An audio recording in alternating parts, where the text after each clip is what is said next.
이 몸의 소망 무언가 우리 주 예수뿐일세. 우리 주 예수밖에는 믿으리 아주 없도다. 주 나의 반석이시니 그 위에 내가 서리라. 그 위에 내가 서리라.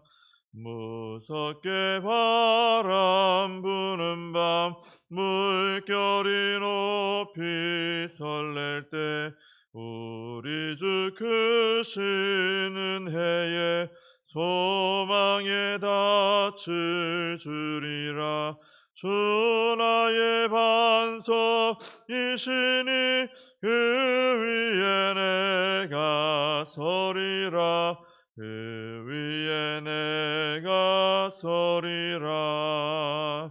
세상에 믿던 모든 것 끊어질 그날 되어도 구주의 언약 믿사와 내 소망 더욱 크리라. 주 나의 반석이시니 그 위에 내가 서리라. 그 위에 내가 서리라.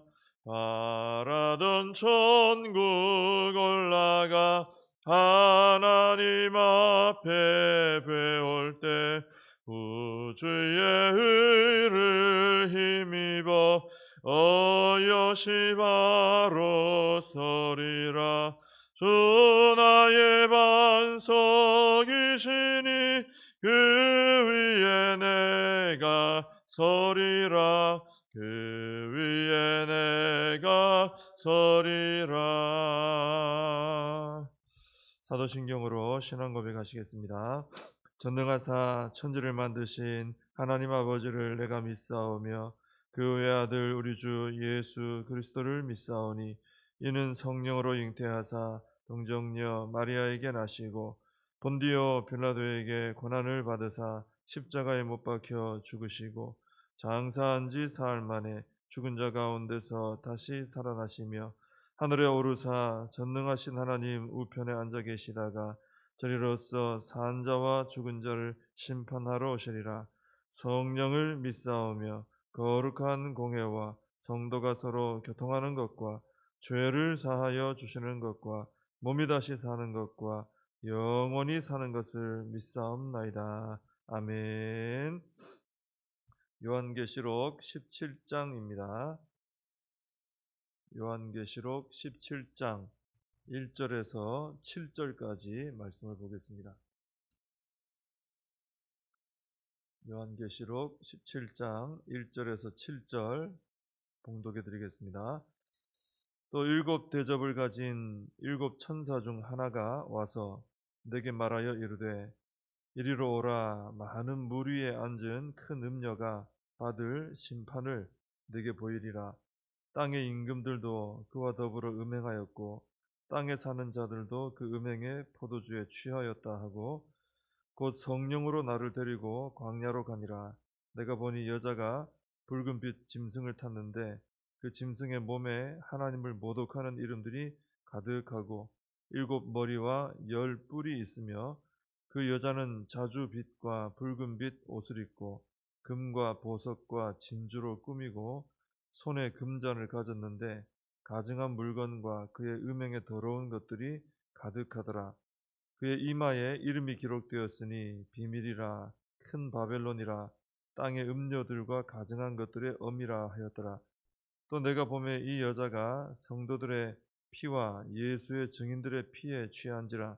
내가 그 여자를 보고 놀랍게 여기고 크게 놀랍게 여기니 천사가 이르되 왜 놀랍게 여기느냐. 내가 여자와 그가 탄 일곱 머리와 열 뿔 가진 짐승의 비밀을 내게 이르리라. 아멘. 오늘 1절에 보시면은 이제 일곱 대접을 가진 일곱 천사 중 하나가 사도 요한에게 와서 많은 무리에 앉은 큰 음녀가 받을 심판을 보이겠다. 이렇게 말씀하고 있습니다. 그리고 이제 2절을 보면은 땅의 임금들도 그와 더불어 음행하였고 땅에 사는 자들도 그 음행의 포도주에 취하였다. 음녀의 그 영향력에 대해서 이렇게 이야기를 하고 있죠. 근데 물 위에 앉은 큰 음녀는 그래서 땅의 임금들과 더불어 음행한 존재라는 것입니다. 이 땅의 임금들은 이 세상의 권력자들, 이 세상의 나라들을 의미하는 것입니다. 그리고 땅에 사는 자들도 나오죠. 땅에 사는 요한계시록에서 계속 땅 하는 것은 이제 좋지 않은 의미입니다. 하늘 그러면 이제 성도가 있는 장소를 얘기하는 것인데 이 땅에 사는 자들도 나오죠. 여기 이 땅에 사는 자들은 하나님의 인을 맞지 않은 불신자들을 의미하는 것이죠. 짐승의 인을 맞은 사람들을 말하는 것입니다. 그래서 땅의 임금들이 음료와 더불어 이렇게 음행을 하고 또 땅에 사는 자들이 그 음행의 포도주에 취한 결과가 무엇일까? 그 결과는 호세아 4장 11절 구약의 호세아서 4장 11절 12절을 보면은 거기에 아주 중요한 그 힌트가 나옵니다. 제가 한번 읽어드리면요. 음행과 묵은 포도주와 새 포도주가 마음을 빼앗느니라. 내 백성이 나무에게 묻고 그 막대기는 그들에게 고하나니 이는 그들이 음란한 마음에 미혹되어 하나님을 버리고 음행하였음이니라. 그랬습니다. 그러니까 음녀와 더불어 지내면서 음행하고 또 그 포도주에 취하면 마음을 빼앗긴다는 것입니다. 성경은 마음을 무엇보다 마음을 지키라 그러지 않습니까? 이 신앙생활하는데 마음을 지키는 게 참 중요한데 마음의 전쟁에서 이겨야 되는데 이 음녀와 더불어 지내게 되면은 그 마음을 빼앗긴다는 거예요. 그 어떤 마음을 빼앗기냐면 가장 중요한 것은 하나님을 아는 마음을 빼앗기게 된다는 겁니다. 그래서 결국은 하나님을 아는 마음, 하나님을 경외하는 마음을 빼앗기게 되면은 그 마음에는 우상 숭배하는 마음이 들어올 수밖에 없어요. 그래서 우상 숭배하는 삶으로 이제 넘어가게 된다 이렇게 말씀하고 있는 것이죠. 그래서 우리는 이 세상 속에서 우리가 성도로서 신앙생활하면서 이게 살아가는 중에 이 마음을 빼앗기지 않도록 참 주의를 해야 되는 것이죠. 이것은 결국 이제 세속화되지 않도록 주의해야 된다라는 그런 의미로 볼 수 있습니다. 그래서 성경에서 계속 강조하고 있는 것처럼 우리는 그래서 영적으로 깨어 있어야 되는 것이죠.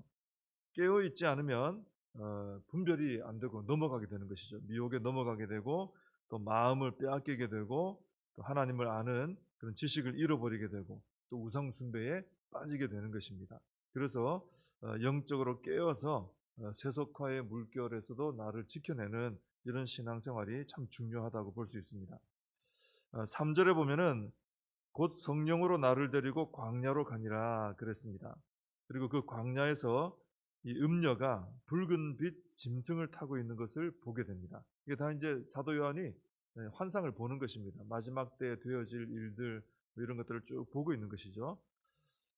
이 요한계시록에 보면은 오늘 본문에서는 이 광야가 이렇게 음녀가 있는 곳으로 소개가 되죠.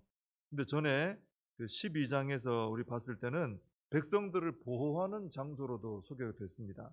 12장에서 용이 등장했을 때요. 용 사탄이죠. 용이 남자를 낳은 여자, 이 교회입니다. 그 교회를 핍박할 때, 박해할 때 이 여자가 이 광야로 가서 거기서 보호를 받았다. 한 때와 두 때와 반 때를 양육받았다 하는 그런 내용이 나옵니다. 그래서 사탄이 교회를 핍박하는 곳도 바로 이 광야고 또 교회가 보호받는 곳도 이 광야다 이렇게 요한계시록에 나와 있는 것이죠. 그래서 광야는 굉장히 위험한 것 같지만 왜냐하면 거기 음녀가 있고 핍박이 있고 하니까 위험한 것 같지만은 또 한편으로는 가장 또 안전한 곳이기도 합니다. 사탄이 교회를 핍박하지만은 또 하나님께서도 안전하게 교회를 보호해 주고 계시기 때문에 그런 것입니다. 근데 지금 우리도 그 광야를 살아가고 있죠. 사탄은 이 광야를 살아가는 우리를 계속해서 집어삼키려고 합니다. 지금 우리가 살아가는 이 세상 속에서 사탄이 우리를 자꾸 이제 넘어뜨리려 하죠. 그렇지만 우리가 하나님을 의지하면은 하나님의 보호를 받게 되고 안전하게 지낼 수가 있는 것입니다. 그래서 이 광야의 생활을 해나갈 때, 우리 지금 광야를 걸어가고 있거든요. 이 생활을 해나갈 때 가장 중요한 것은 전적으로 하나님을 의지하는 것입니다. 하나님 의지하면 이길 수 있는 것이죠. 그래서 우리가 날마다 우리가 경건 생활에 힘을 쏟자라고 하는 것도 다 우리 하나님과의 관계성 아닙니까?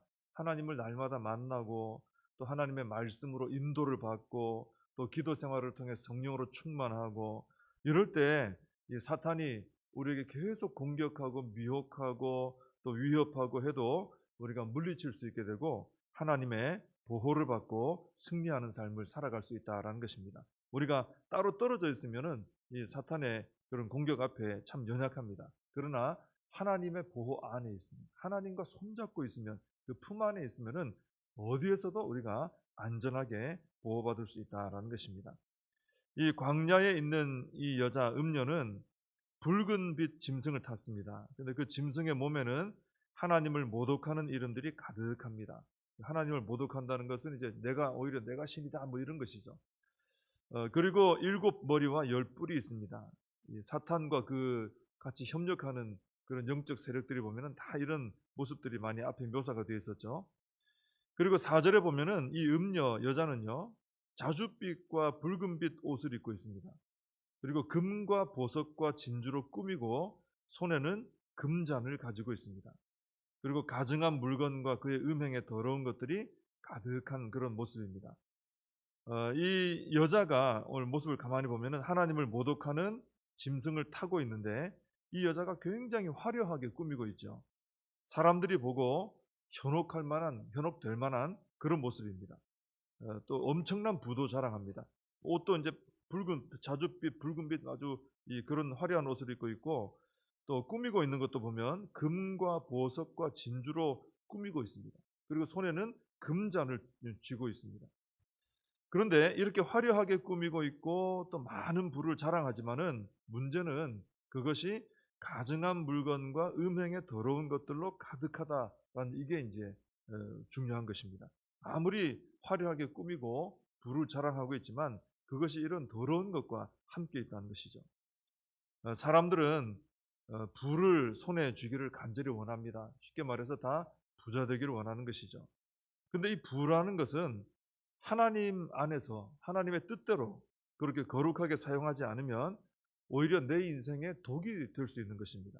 이 음료는 온갖 금은 보화로 꾸미고 있지만은 가증한 물건과 음행의 더러운 것들로 가득하기 때문에 결국은 하나님을 대적하다가 멸망하게 되는 것이죠. 화려하게 꾸미고 아주 그 금은 보화로 다 자신을 장식하고 있는 것이 결코 복된 것이 아닌 것이죠.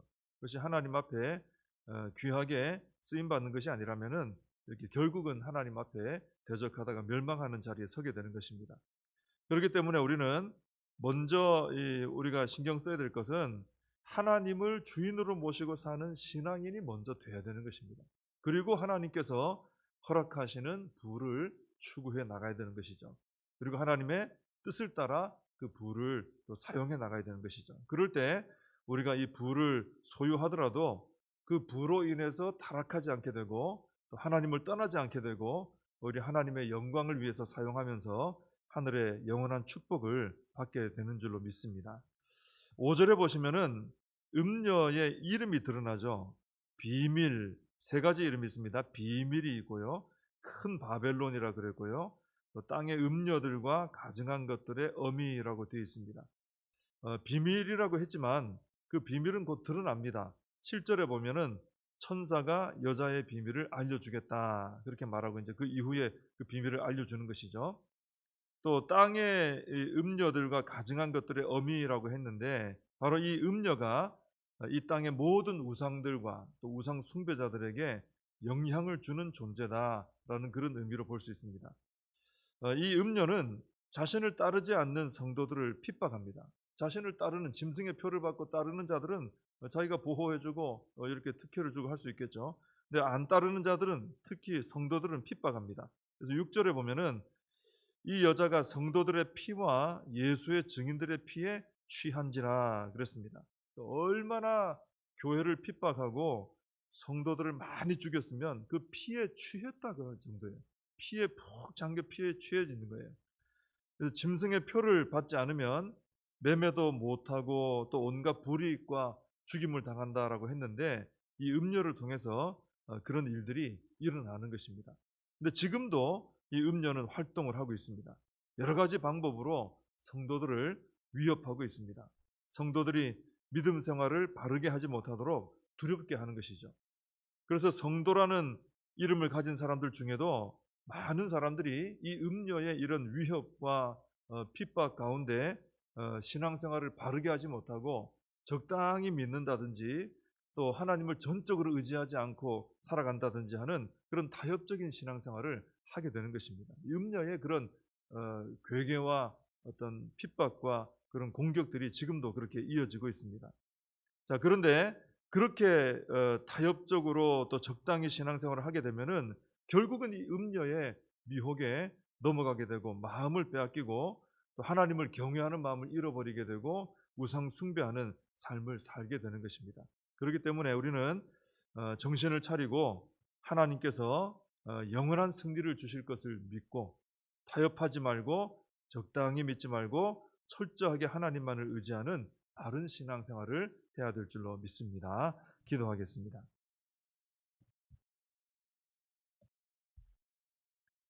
하나님 아버지, 요한계시록을 통해서 마귀라는 존재가 실제로 존재하고 있고 또 지금도 자신의 때가 얼마 남지 않은 줄을 알고 성도들을 공격하고 위협해서 믿음에서 떠나도록 또 하나님으로부터 마음을 돌이켜 우상 숭배하도록 계속해서 미혹하고 있다는 것을 깨닫게 됩니다.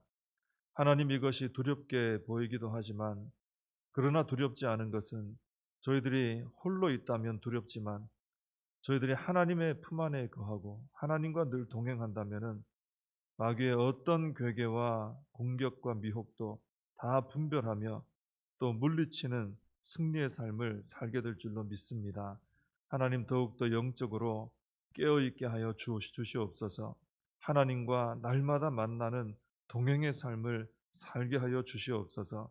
그래서 많은 미혹이 있고 핍박이 있을지라도 흔들리지 말고 영원한 하나님 나라의 상급을 바라보며 영원한 천국에서의 삶을 소망하며 이 땅에서 믿음으로 싸워 이기고 끝까지 믿음 지키는 저희들 되게 하여 주시옵소서. 예수님의 이름으로 기도하옵나이다. 아멘. 주님 가르쳐 주신 기도로 예배를 마칩니다. 하늘에 계신 우리 아버지여, 이름이 거룩히 여김을 받으시오며 나라의 임하옵시며 뜻이 하늘에서 이룬 것 같이 땅에서도 이루어지이다. 오늘날 우리에게 일용할 양식을 주옵시고 우리가 우리에게 죄진 자를 사하여 준 것 같이 우리 죄를 사하여 주옵시고 우리를 시험에 들게 하지 마옵시고 다만 악에서 구하옵소서. 대개 나라와 권세와 영광이 아버지께 영원히 있사옵나이다. 아멘. 오늘 말씀 붙들고 함께 기도하시고 나라와 민족을 위하여 기도하시고 우리 교회와 다음 세대 부흥과 우리의 사명을 붙들고 기도하겠습니다.